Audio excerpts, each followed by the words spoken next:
வணக்கம் வணக்கம் வணக்கம். நம்ம வாழும் பூமிக்கு வணக்கம். நம்ம வாழ வைக்கும் பசுமைக்கும் வணக்கம். பாரம்பரியம் காக்கும் மக்களுக்கும் வணக்கம். வணக்கம் வணக்கம் வணக்கம். என்னம்மா வணக்கம் புதுசா தினுசா இருக்கு? ஆமா ஆமாம். சவுண்டா நம்ம சொல்ற வணக்கத்திலேயே மக்கள் விழிக்க வைக்கணும்ல, நாங்க விழிப்புணர்வு கொடுக்கணும்ல, அதனாலதான் வணக்கம் புதுசா தினுசா இருக்கு.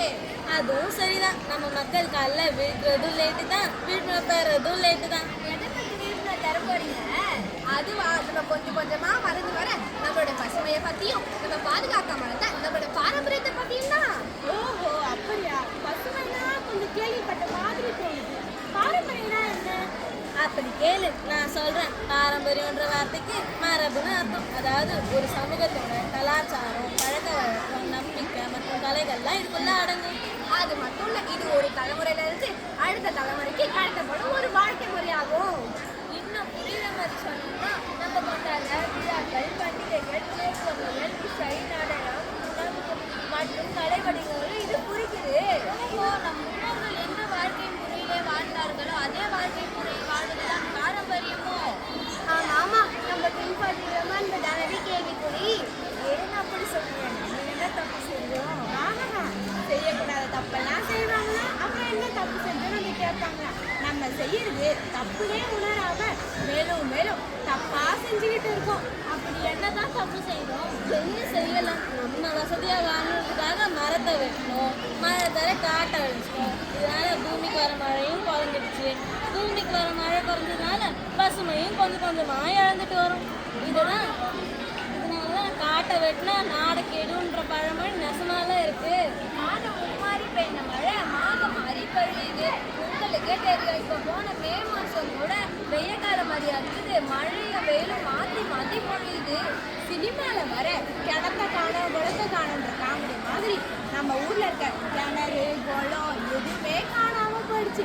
இதனால நம்மளால மழை தண்ணி கூட சேமிச்சு வச்சுக்க முடியல.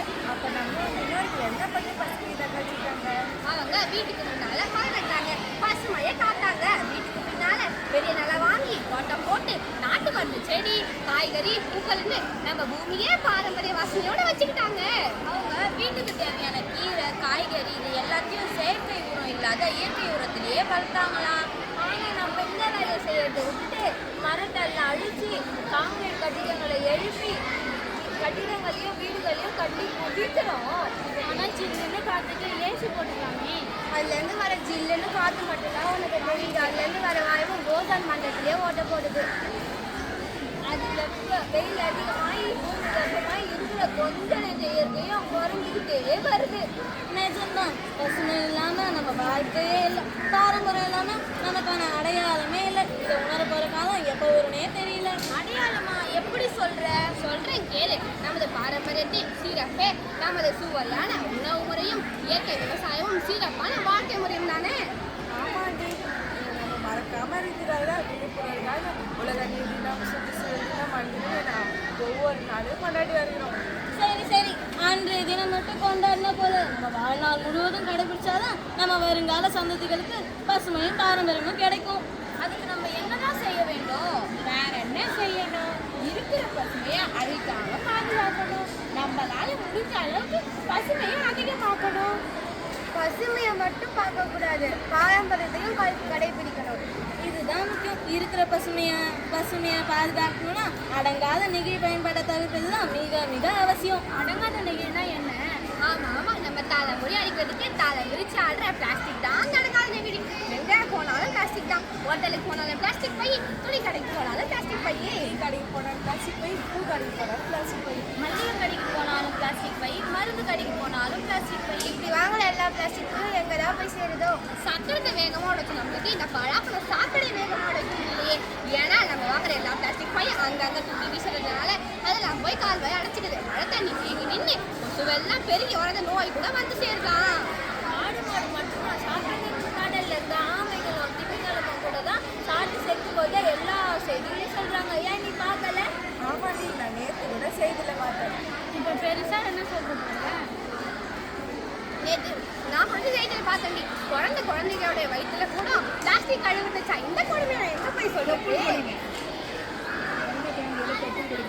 நீங்க சொல்றதெல்லாம் பார்த்தா இந்த பிளாஸ்டிக்கால ஏகப்பட்ட பிரச்சனை போல. அதுல மாசான பிரச்சனையே மாசுபடுதல் தான்.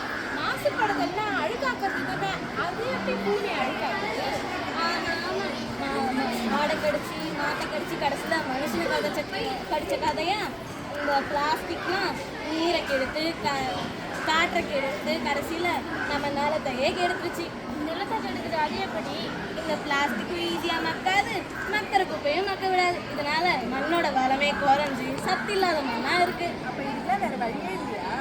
ஏன் இல்லை, எல்லா குப்பையும் ஒன்றா சேர்த்து அடிச்சுட்டா என்ன? முடியாது, அதெல்லாம் முடியாது. நீ என்னதான் எண்ணெய் ஊற்றி அடிச்சாலும் ஒன் திண்ணை விட்டு போகாதுன்ற கதையை அந்த பிளாஸ்டிக்லாம் மீண்டும் மீண்டும் நம்ம நாட்டிலே தான் கொடுக்கணும் பண்ணுமா? ஆனால் இதெல்லாம் மாற்றுறதுக்கு நம்ம மக்கும் குப்பை மக்காத குப்பைன்னு பிரித்து போடலாம். மக்கும் குப்பையான காய்கறிகளை வச்சு தோட்டம் அமைக்கலாம். மக்காத குப்பையான பிளாஸ்டிக் எல்லாத்தையும் ஒன்றா அடைச்சி வீடு கூட கட்டுறாங்க வெளிநாட்டில். ரோடு போடுறாங்க, தார் ரோடு மாதிரி. அந்த மாதிரி நம்மளும் செய்யலாமே. மக்களே பார்த்தீங்களா, பசுமையினால எவ்வளோ நல்லது, பசுமை இல்லாததுனால எவ்வளோ கேடு என்பதை புரிஞ்சுக்கிட்டீங்களா? அவங்க நல்லா புரிஞ்சுக்கிட்டு இருப்பாங்க. அவங்க புரிஞ்சுக்கிட்டதை மறக்கவே கூடாதுன்றதுக்காக நம்ம தமிழ்நாடு அரசு பல விழிப்புணர்வு நிகழ்ச்சிகளையும் திட்டங்களையும் இன்னைக்கு வரைக்கும் செஞ்சுக்கிட்டே இருக்காங்க. ஒன்று எனக்கு கூட ஒரு ஞாபகம் வருது. எங்கள் வீட்டாண்ட இருக்க பசங்கள்லாம் செடி நட்டு ஃபோட்டோ எடுத்து அதை வச்சு சர்டிஃபிகேட்லாம் வாங்குறாங்க. நீ சொன்னாலும் எனக்கும் ஒரு ஞாபகம் இருக்கு.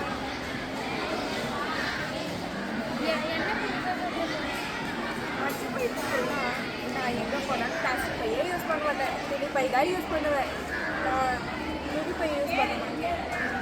எடுத்துட்டு போக மறந்துட்டுனா என்ன பண்ணுவேன்?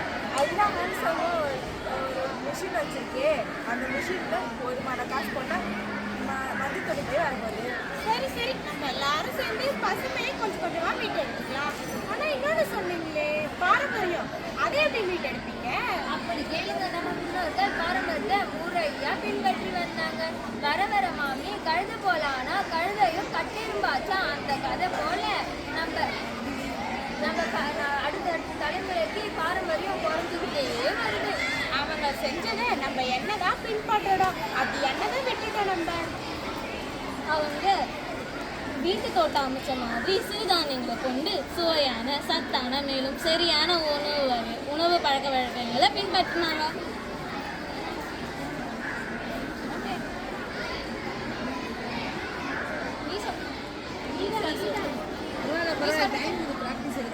நீ சொல்றது சரிதான்.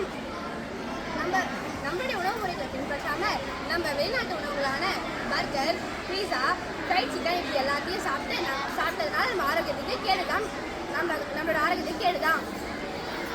இதனால செரிமான பிரச்சனையில ஆரம்பிச்சு வயிற்று வலி, அல்சர், புற்றுநோய் மேலும் பேர் தெரியாத நோய்களை வாங்கன்னு வெத்தலை பார்த்து வச்சு அழைக்கிறோம். இந்த மாதிரி ஃபாஸ்ட் ஃபுட்டை சாப்பிட்டு உயிரை விட்டவங்களோட எண்ணிக்கை நாளுக்கு நாள் அதிகமாகுது. அதனால தான் அறிவியல் தொழில்நுட்பத்தை அளவாகவும் ஆக்கப்பூர்வமாகவும் வேறு துறைகளில் பயன்படுத்தி நம்மளுடைய உணவு முடிஞ்ச வர நம்மளோட உணவு முறையில் பாரம்பரியத்தை கொண்டு வரலான்னு சொல்கிறேன்.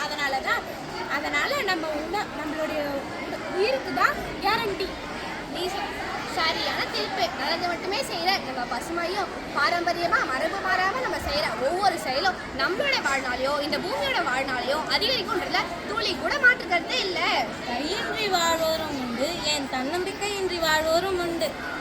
ஆனால் பசுமை நிறைந்த இயற்கையின்றி வாழ வாய்ப்பில்லை ராஜா, வாய்ப்பில்லை. சரி இதுக்கப்புறம் நாங்கள் எங்கள் தாத்தா பாட்டி கிட்ட கேட்டு இந்த பாரம்பரியமான விஷயத்த கடைப்பிடிக்கிறோம். தெரிஞ்சுக்கிட்டோம் அவசியத்தை தெரிஞ்சுக்கிட்டோம், புரிஞ்சுக்கிட்டோம் பாரம்பரியத்தை புரிஞ்சுக்கிட்டோம். பசுமை தன்னை தக்க வைக்க பாரம்பரியம் போற்றுவோம். பசுமை தன்னை தக்க வைக்க பாரம்பரியம் போற்றுவோம். பழைய சோறும் கம்பன் கூழும் உடலை குளிர்ச்சியாக்குமே, பசுமையான சோலைகளும்